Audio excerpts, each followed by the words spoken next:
Welcome, everybody, to Best Whole New World. I'm Jacqueline Best, and I have the beautiful Bridget Murphy here with us talking about awakening your power to heal. And this is a hot topic. Everybody should be it should be on the front page of the newspaper. This is the conversation because that's what's going on. Big healings are happening everywhere. Yeah, and we are really in a time where we are being invited to take our healing into our own hands, literally and metaphorically. Mm-hmm. We really are facing times where we are reclaiming a lot of what is ours. And a big part of that is reclaiming our ability to heal ourselves. And that doesn't mean that we don't need the medical establishment. It doesn't mean we don't need help. It means that we need to stop looking. We need to stop looking outward first.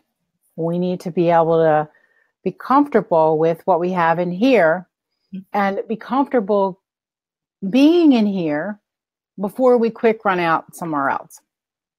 And that's a process because most of us raised in this time aren't taught that. We don't live in a place where natural healing is taught from birth. Although our bodies know how to naturally heal themselves from birth. Our brains are the ones that need some help. So that's what we're doing. We're talking about awakening your power to heal and awakening your inner healer.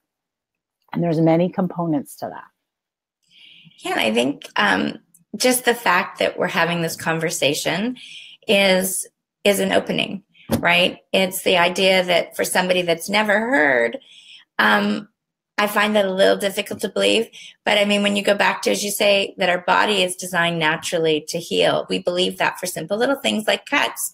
But then we've bought into the story that says something bigger, is more chronic. We need to do something outside ourselves. We're like a victim of circumstance. And there is the time and a place, as you said, to get outside help. But I think if we can always start here to say, hey, am I just releasing? Am I just letting go? Does my body need a rest before we jump to the next conclusion? It's the first step.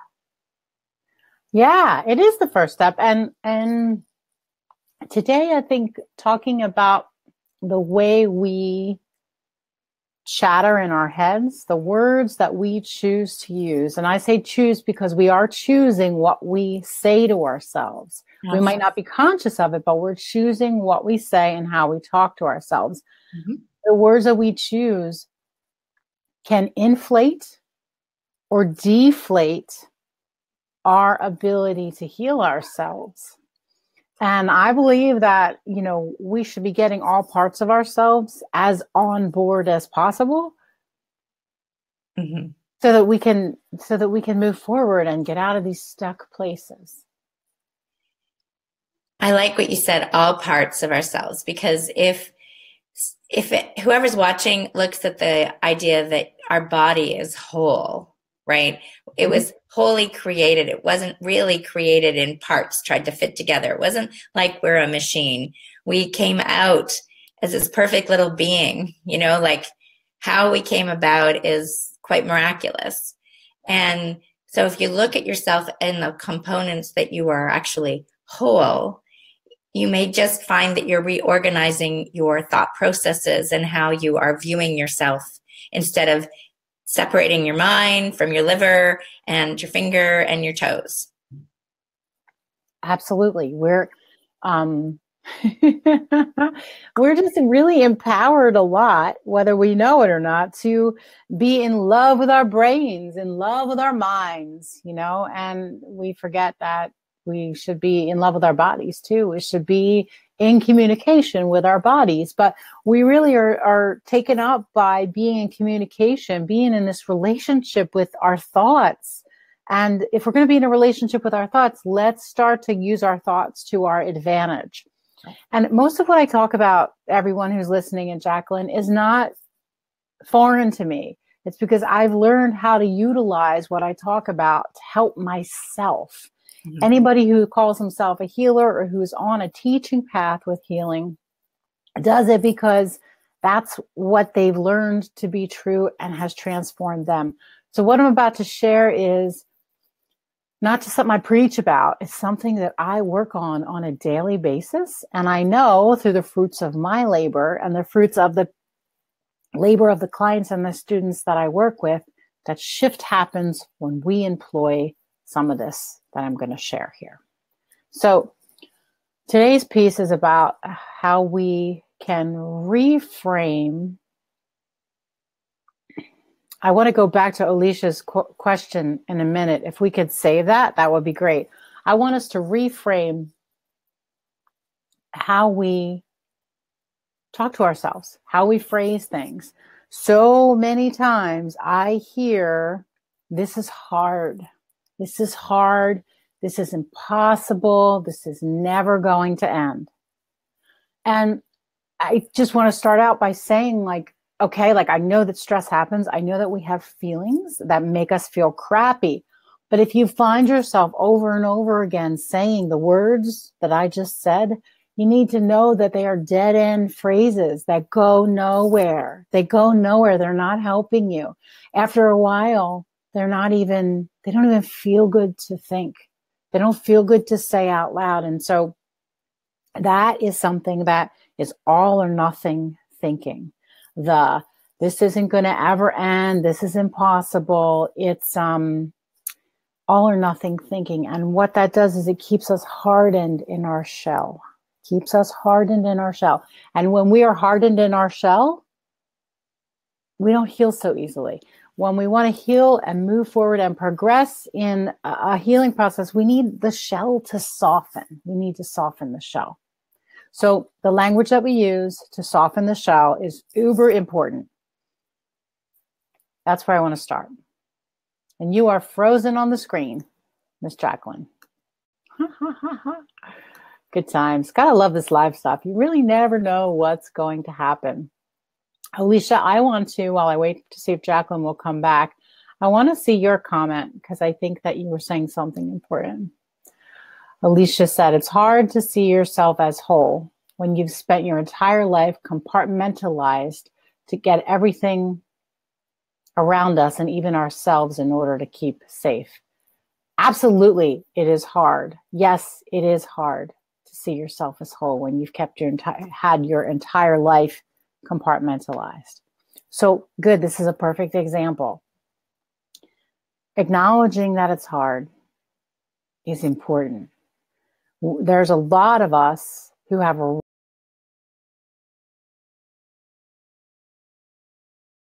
from what culture you live in and how you've been hurt by the world. Hey, Jacqueline, I was moving on without you, but welcome back. I've heard everything you've said. Keep going. Yeah. And so when you have to compartmentalize everything around you or compartmentalize when you don't feel safe. So I think that's really important. And I think that it's important to, when we're talking about a healing process, to be able to establish and identify what is the safest place for you. Where is your safe place? If outside world is not safe, if your home isn't even safe, and for a lot of people that's true, finding the space inside of you that's safe, that will eventually help you to live safer or to extract yourself out of a situation that's unsafe. Sometimes we can extract ourselves and sometimes we can't extract ourselves. So what can we do to create some safety in here? The way that we talk to ourselves can create safety. The way that we self-talk can create safety. Calling out for and connecting with help from the divine, from spirit, from creator, from God can help to create safety. Those things can help. Alicia, I feel like I want to hear more about what you're talking about because I probably haven't spoken exactly to what you mean, but I want to thank you for that comment because I totally agree with you. Yeah. There's one thing that came to me on that part about feeling safe and compartmentalizing. And again, Alicia, I don't know if this is, I feel that in my experience with myself and many people I've dealt with, is they actually found that safe spot as a kid. Something happened and they retreated. And there was a safe spot, so they created those little parks. And in that sense, it's almost like they have to come out and experience their whole body now that they're older, because they've compartmentalized their sense of spirit in a safe space.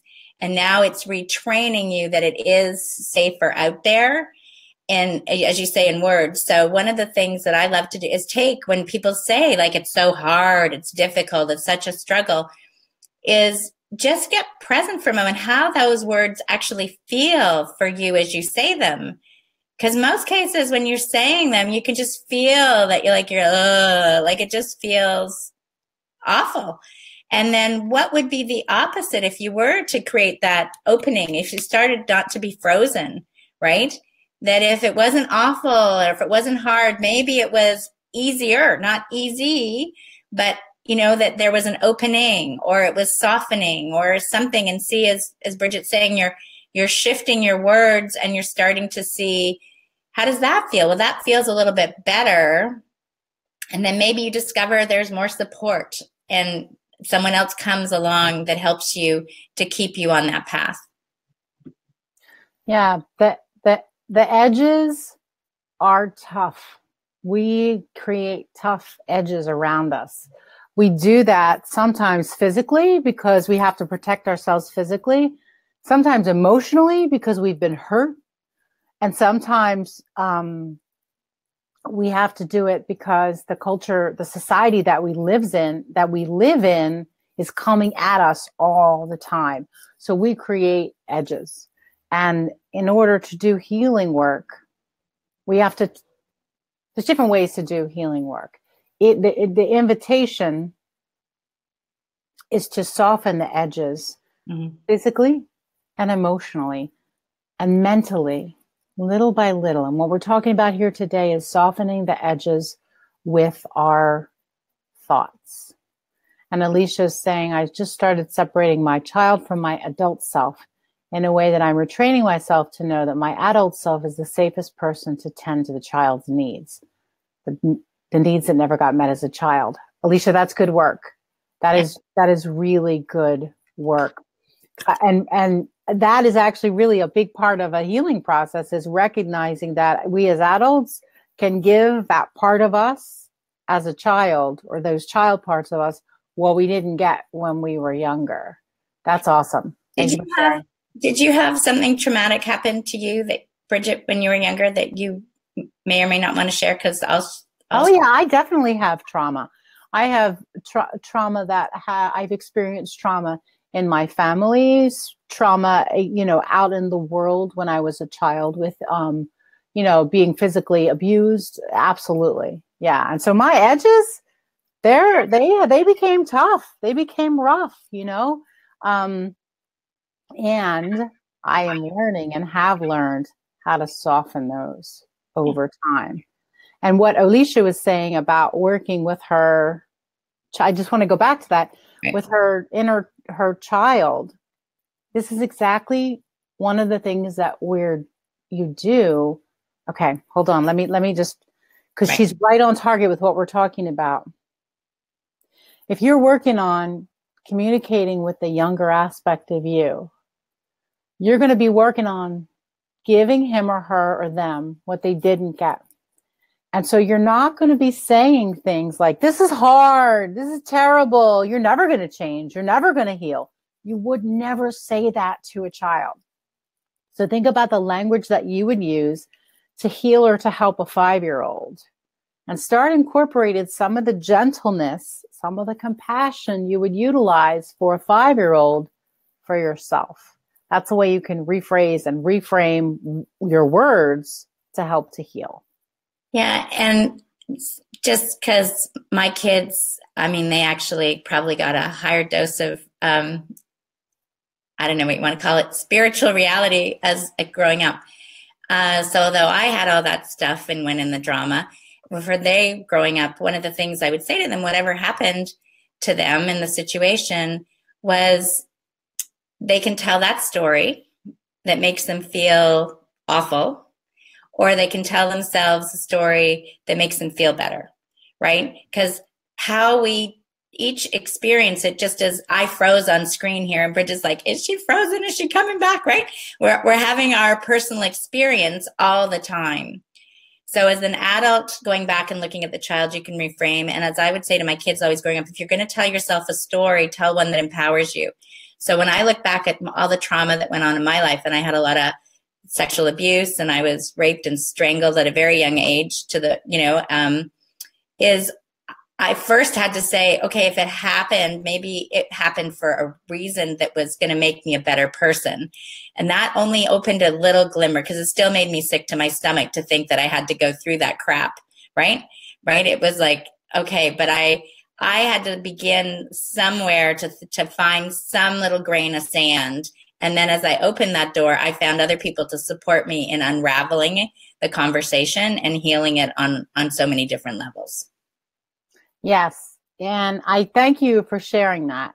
I want to first, and this goes into a huge topic that I could spend days on, I want to call bullshit on everything happens for a reason. I want to call absolute bullshit on that, because that doesn't help anyone. It hurts them, and it puts people in a place of, if I don't figure out what the reason is, then something's wrong with me. So I think we need to stop doing that. Things happen. There's crap that hurts us. I feel like I want to tell that to the world, and it's not okay when that happens. And who cares what the damn reason is? You need to get help, and you need to experience love, and you need to be able to express your feelings. If there's a reason, maybe you go find that later, but nobody should ever be told everything happens for a reason, because actually that's part of a bigger problem we have in our healing world, especially in New Age healing, is this idea of bypassing the emotions to be spiritual.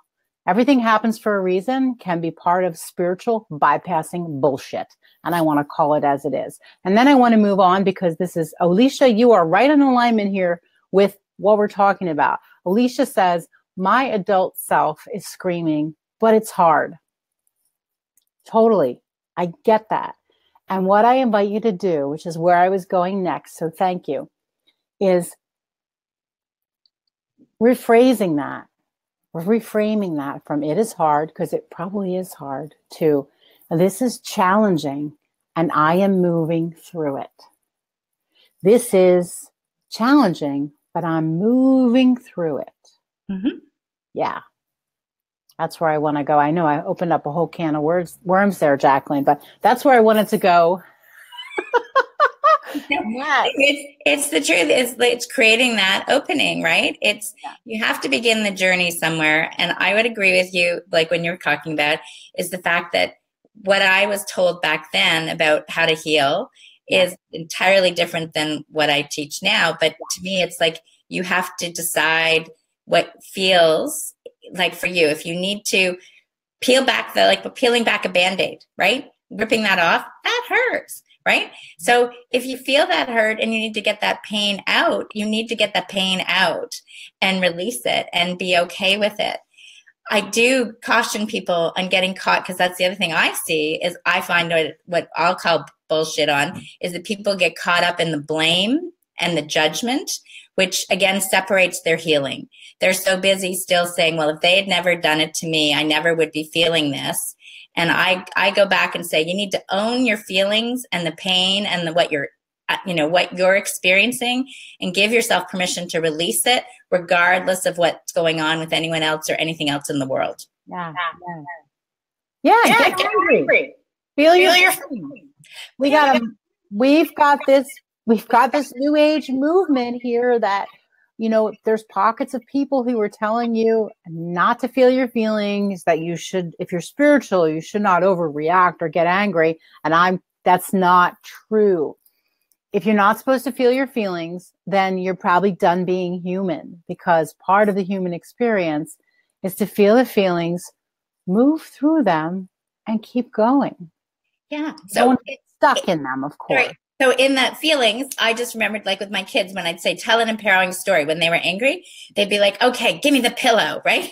And they'd be, okay, they would play boxing or whatever it was, right? It would be like, they'd have a pillow fight, whatever. I mean, they would act out the anger because the anger had to get out, but they weren't holding it in. Right. So telling an empowering story to release it. And I think that's the key is, so get it out of your body. Yeah, absolutely get it out of your body. A lot of times when we're dealing with trauma from when we were younger, it's still in the body, and we need to be able to move it out.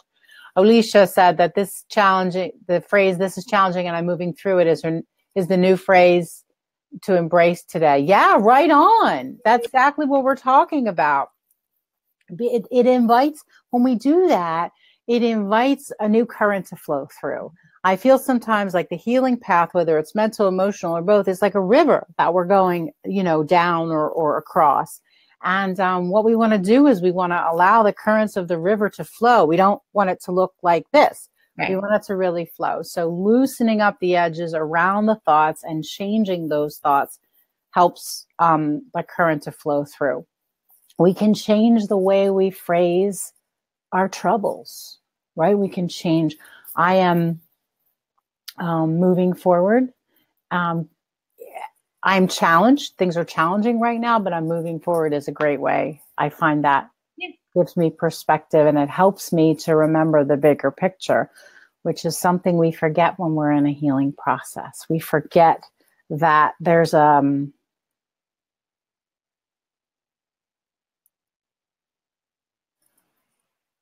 that. Is it detox? Yeah, but we forget. I lost my train of thought there. We forget that we're in the middle of a process and that we're actually moving forward, no matter whether there's. Yeah. I'm losing what I was saying. Let's go with the train of thought. So the train left the station and your healing's occurring, right? Yes. Okay. You make that decision that first you decide, that we talked about in the beginning, that you are healing, that you have an ability to heal your body, is that sense. And although it's hard, right, it's now challenging. Yes. But you're moving forward. Yes. And as you're moving forward, you're going to have sometimes twists and turns and bumps on the road, right? Sometimes the station, like in Britain, the trains actually got stopped because there was so much snow. So you might be in that space for a while. But if you still use your words to say, I'm healing and it's challenging or it's difficult, but I'm moving forward, it's a lot more opening. Yes. Right? Yes. That's exactly. Yes, that's what I'm saying. Okay. Exactly. And Alicia said, we forget because the pain is so debilitating. Yes, that's the nature of pain, is that it can be debilitating and it gets our attention. And we hopefully don't want it to have our attention for too long, because then we can't do anything but focus on it. Yeah. I think honoring the pain is really important because it's showing us something. And like saying, like, I honor this painful process. I honor the pain. I recognize you. And knowing that it's going to get better. Yes. Yeah. Looking at I think it's the perspective. I really think it's the perspective that we're talking about. The perspective of seeing our pain in the context of a process, not in the context of a life sentence. We often do this. It's never going to end. It's going to go on forever. And if we can just say, okay, it's really crappy right now, totally sucks, and tomorrow can be different, and so can next week.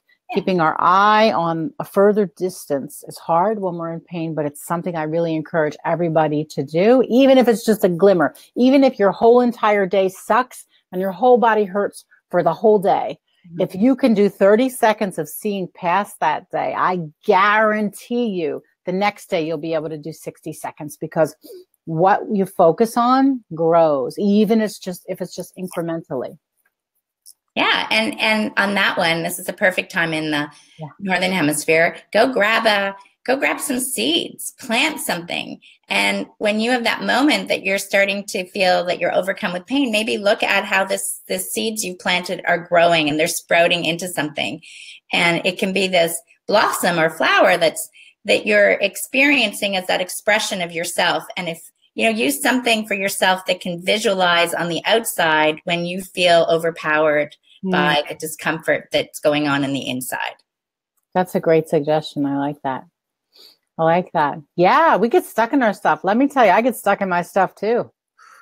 For as much, I get stuck in it. And I need a little something else to come in, a little new idea, a little reminder that, oh, this isn't going to be like this forever. It's going to shift. We all need that. Yeah.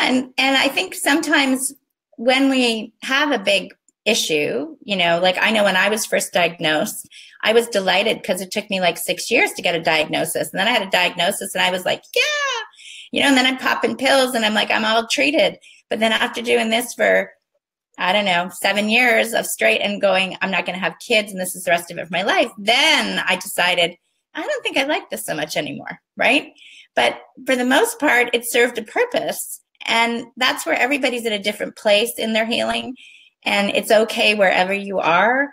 But if you start to open the door, once I said, I want change, this can't be how my life is going to be, things started to show up, but I had to change my perception. So it's like, change your perspective, do whatever you need to do in your house, as an example, with a friend, a family member, to help keep you in the movement of translating your negative conversation to positive conversation.